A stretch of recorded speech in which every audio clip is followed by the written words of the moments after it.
milyong kabahayan na wala pang kuryente.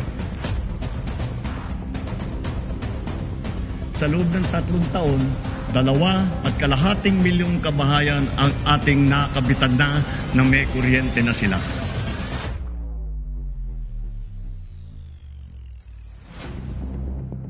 Hahabulin at tutuparin ng DOE at NEA ang natatakdang dami ng mga kabahayang makakabitan ng kuryente ngayong taon hanggang 2028, lalo na sa Zamboanga del Sur.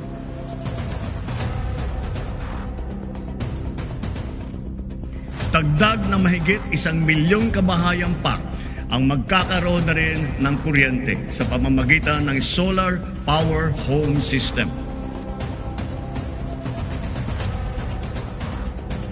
Dili mulambo ang komunidad o ang katawan kung walay elektrisidad. There could be no socio-cultural economic growth and development kung walay kuryente.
pangarap ang bitbit. Sa Bagyot Unos kami matitibay na gamit.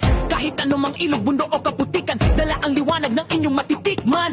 Kuryenteng dalay, asenso, serbisyo'y totoo. Hatid ay kinabukasan ng bawat mamamayan. Mula sa lineman hanggang sa tanggapan, bawat isa'y bayaninin ng sangkatauhan. Kami ang ilaw